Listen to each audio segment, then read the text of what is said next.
அனைவருக்கும் வணக்கங்கள். நாணயங்கள் சேகரிப்பாளர்களுக்கு ஒரு நாணயமான பதிவு. தமிழுக்கும் அமுதென்று பெயர். ஒரு சின்ன கலெக்ஷன் பார்சல் போட்டுக்கிட்டு இருந்தேன். ப்ரிப்பேர் பண்ணி போட்டுக்கிட்டு இருந்தேன். இப்போ தான் ஒரு சின்ன நேரம் கிடச்சிச்சு. 97 ஒரு 50 பைசா எடுத்து வச்சேன். 97 ஒரு ஹைதராபாத் மின்ட்டு, ஒரு மும்பை மின்ட்டு, ஒரு நொய்டா மின்ட்டு, கொல்கட்டா மின்ட் இல்லை. இந்த கொல்கட்டா மின்ட் இருந்துச்சுன்னா அதோட ரேட்டு 700 போட்டிருக்காங்க. நம்ம இந்த ரேட்டை கொடுக்க போகிறதில்ல. 1950 Mumbai mint 1000 rupees. 51 Mumbai mint 750. 54 Kolkata mint 600. 56 Kolkata mint 600. இந்த 54 1 ரூபி காயின் என்கிட்ட இருக்குது. 3500 அதனோட விலை. அந்த காயினை வேணால் இந்த காயின் ஃப்ரீ அப்படி தான் கொடுத்தேன். இதுலேயே 54 ஒரு குவார்ட்டர் ரூபி ஒரு ½ ரூபி வச்சு ஃப்ரீ கொடுத்தேன். இந்த 1950 1 ரூபி வச்சுருக்கேன். ஒரு காயின் 500 இப்போ ரேட்டு கூட்டிகிட்டே போகுது. நான் இப்போ 500 தான் கொடுத்துட்ருக்கேன். வேணும்னா ஒன்று மட்டும் வாங்கி கலெக்ஷன் வச்சுக்கோங்க. அந்த ஒன்று வாங்கினா இந்த ஒரு ½ ரூபியும் ஒரு குவார்ட்டர் ரூபியும் ஃப்ரீயாக கொடுத்தேன். மதிப்பு தெரிஞ்சு கொடுத்தேனா மதிப்பு தெரியாமல் கொடுத்தேனா அப்படிங்கன்னு எனக்கு தெரியலை. ஆனால் என்கிட்ட இருந்துச்சு, ஒன்று கொடுத்தேன். இப்போ தேடி பிடிக்கும் காணும். சரி, வலைத்தளத்தில் போய் ரேட்டு என்னென்னு பார்த்தா 1000 விட்ருக்கேன். 1 ரூபி காயின் 500, ½ ரூபி காயின் 1000. இது 1 ரூபி காயின் 3500, ஒரு ½ ரூபி 750 விட்ருக்கு. 3500 என்னோடய ரேட்டு, வலைத்தளத்தினோட ரேட்டு வேறு. 54 600, 56 600 ரேட்டு வந்து. இது பார்ப்போம் என்ன வேணும். 700, 800, 900, இந்த 3 காயினும் சேர்ந்து 900. நம்ம கொடுக்குறது 450. எல்லா மின்ட்டும் சேர்ந்து கல்கட்டா இல்லை. இது வந்து 1000. இது ரெண்டும் சேர்ந்து ஒரு 1200, 2200, 2950. சிப்பிங் சேர்த்தா 3000 ஆச்சு.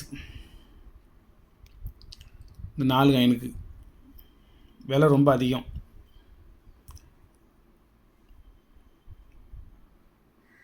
சரி, நம்ம அவ்வளோ ரேட்டு கொடுக்க வேண்டாம்.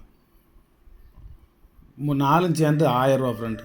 இந்த ஒரு காயின் 1000, இது 750, இது 600, இது 600. இது 4மே சேர்த்து 1000 தான். ஒரு செட்டு வாங்கி வச்சுக்கோங்க.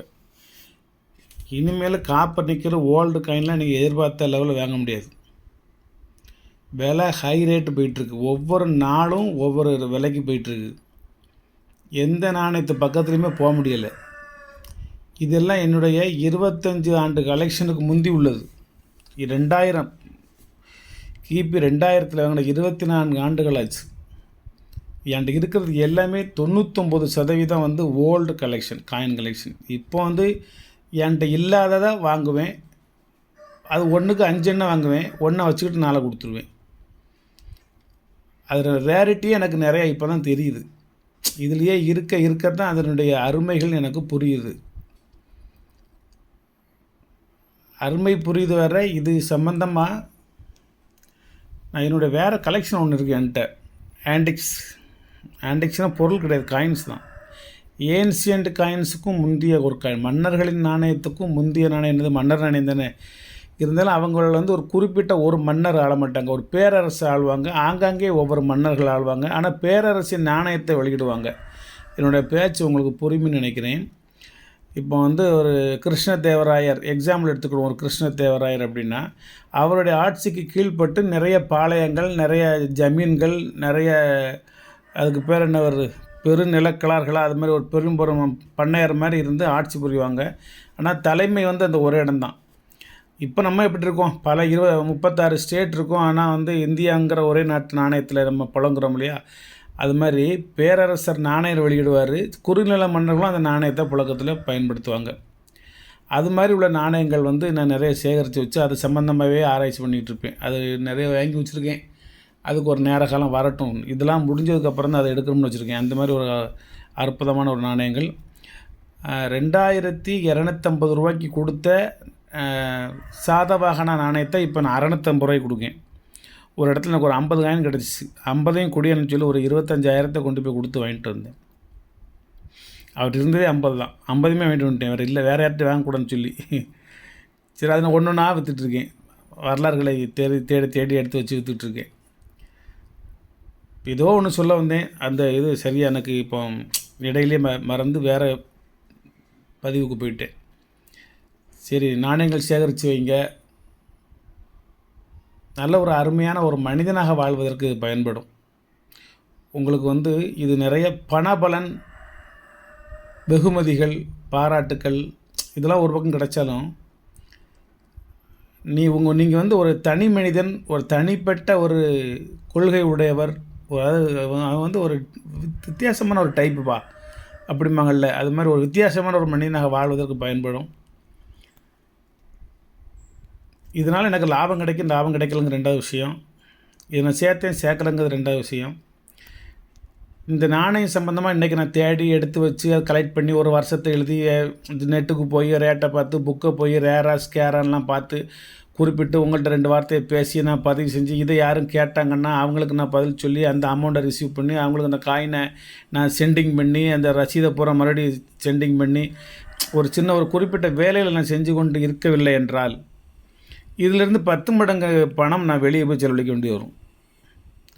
நான் மட்டும் கெட்டு குட்டியச்சுரா போகிறது இல்லாமல் கூட சேர்ந்த நண்பர்களும் சேர்ந்து அவன் என்னையே குட்டியச்சுரா ஆக்குறானா இல்லை நான் அவனை குட்டியச்சுரா ஆக்குறானுங்கிற சந்தேகமே இல்லாமல் போயிடும்.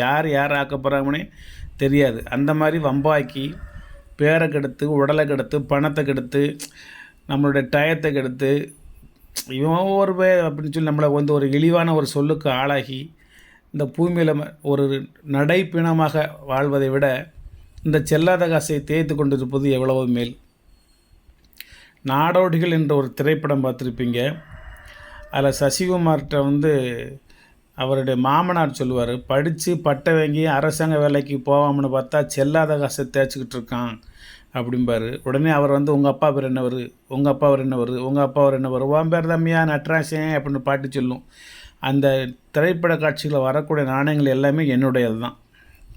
சமுத்திரக்கனி அவர்களும் சசிகுமார் அவர்களும் என்னுடைய இல்லம் தேடி அமர்ந்து எனது நாணயங்களை பூரம் அள்ளி சென்று அதில் அந்த ஒரு சசிகுமார் மாமனார் கையில் ஒரு பேப்பர் வச்சுருப்பார், பழைய காலத்து ஒரு பேப்பர், நவசக்தி அப்படின்னு சொல்லி. அது என்கிட்ட தான் இப்போவும் என்னுடைய பராமரிப்பில் தான் இருக்குது. பழைய காலத்து பேப்பர்கள்லாம் அது ஒரு வாட கலெக்ஷன் பண்ணி வச்சுருக்கேன். பழைய காலத்து பத்திரங்கள் கலெக்ஷன் பண்ணி வச்சுருக்கேன். 5ஆம் சர்ச்சு, 6ஆம் சர்ச்சு, 7ஆம் 8ஓட ஃபுல்லாக வச்சுருந்தேன். ராமேஸ்வரத்தில் ஒரு பழமையான ஒரு நபர், ஒரு பிராமின், ஒரு அனந்த நாராயண சாஸ்திரிகள் என்று சொல்லக்கூடிய ஒரு நபர், மரியாதைக்குரியவர். அவரிடம் போய் உங்களிடம் இந்த பழையங்காலத்து பத்திரங்கள் இருக்கின்றதா, நான் கலெக்ட் பண்ணிக்கிட்டு இருக்கேன்னு சொன்னேன். ராணி பத்திரம் இருக்கா உங்கள்கிட்ட அப்படின்னாரு. இல்லை அப்படின்னு. சரி, உங்களுக்கு நீங்கள் அதோடு சேர்த்து ஒரு ராணி பத்திரமும் சேர்த்து வைங்க அப்படின்னாரு. அப்புறம் பார்த்தா ராணி பத்திரம் ஒரு 100 பத்திரம் கிடச்சிச்சு. அது ஒரு வார்டு சேர்த்து வச்சுருக்கேன். அது ஒரு 500 பத்திரம் இருக்கும். யாரும் கேட்டால் சொல்லுங்கள், ஒரு பத்திரம் வெறும் 100 ரூபா தான். அது சேர்த்ததுக்கு தான், வேறு ஒன்றும் கிடையாது. ஆனால் கிடைக்காது. அப்போ உள்ள அந்த எழுத்து அமைதிகள், தமிழ் வடிவ எழுத்து அமைதிகள், வரி வடிவ எழுத்து அமைதிகள், அப்போ உள்ள வீச்சு எழுத்துலாம் இங்கிலீஷ்லேயும் தமிழில் பார்த்திங்கன்னா அற்புதமாக இருக்கும். அப்படி பிரிண்ட் எடுத்த மாதிரி இருக்கும். அப்படி தொட்டு கண்ணில் ஒத்திக்கலாம் போல இருக்கும். அந்த ஹேண்ட் ரைட்டிங் அவ்வளவு அழகாக லட்சணமாக இருக்கும். இப்போ அந்த ஹேண்ட் ரைட்டிங்கே வேலை இல்லாமல் போச்சு. உன் தலையெழுத்துக்கும் வேலை இல்லாமல் போச்சு, உன் கையெழுத்துக்கும் வேலை இல்லாமல் போச்சு. எங்கேயோ ஆரம்பித்தா உன்னுடைய ஹேண்ட் ரைட்டிங் எங்கேயோ போய் முடியுது. அதேமாதிரி தான் வாழ்க்கையும் எங்கேயோ ஆரம்பித்து எங்கேயோ போய் முடியுது. முதல்ல ஹேண்ட் ரைட்டிங் நல்லா இருந்தால் ஹெட் ரைட்டிங் நல்லாயிருக்கும். என்னத்தையோ பேசிகிட்டு இருக்கோம். நன்றி, வாழ்த்துக்கள். சப்ஸ்கிரைப் பண்ணுங்கள், ஷேர் பண்ணுங்கள், லைக் பண்ணுங்கள், கமெண்ட் பண்ணுங்கள். இதுக்கெல்லாம் விலை சொல்லிட்டோம்னு நினைக்கிறேன். வேணும்னா வாங்கிக்கோங்க, வேண்டாம்னா விட்டுருங்க, ஒன்றும் பிரச்சனையே கிடையாது. இது என்றைக்காக இருந்தாலும் பொக்கிஷன்தான். இந்த மாதம் இந்த விலை, அடுத்த மாதம் இதிலேருந்து 1 மடங்கு கூட, அதுக்கு அடுத்த மாதம் இதிலேருந்து 1 மடங்கு கூட. இந்த வருஷங்கள்லாம் நீங்கள் தேடி பிடிச்சி கடையாக அலைஞ்சால் நீங்கள் வாங்க முடியாது. உங்களுக்கு நீங்கள் வாங்குவதற்கு உரிய ஒரே தளம் வலைத்தளம் தான். வலைத்தளத்தில் நீங்கள் இப்போவே போய் நான் என்னுடைய பதிவை பார்த்ததுக்கப்புறம் நீங்கள் போய் செக் பண்ணிக்கலாம். இந்த விலை போடவில்லை என்றால் அதுக்கு நான் பொறுப்பு. ஏன்னா எல்லாத்துக்கும் வலைத்தளம் ஒரே வலைத்தளம் தான். அது மாதிரி இதுவும் அதேமாரி தான். ரேட்டை பார்த்து போட்டு அதில் பாதிக்கும் பாதி கொடுக்குறேன். இப்போ இதை 3000 ரூபா ஆகுதா, 1000 ரூபாய்க்கு கொடுக்கேன். 1500 கொடுக்கலாம். வேண்டாம், என்கிட்ட இன்னும் 4-5 செட்டு இருக்கிறனால ஒரு 1000 ரூபாய்க்கு கொடுக்கேன். இது அதே மாதிரி எவ்வளோ ஆச்சு? 700, 800, 900 ரூபாய் போச்சா? 900 ரூபாய்க்கு பதில் நீங்கள் 450 ரூபா கொடுங்க போதும். பாதிக்கு பாதி கொடுங்க என்ன. நன்றி.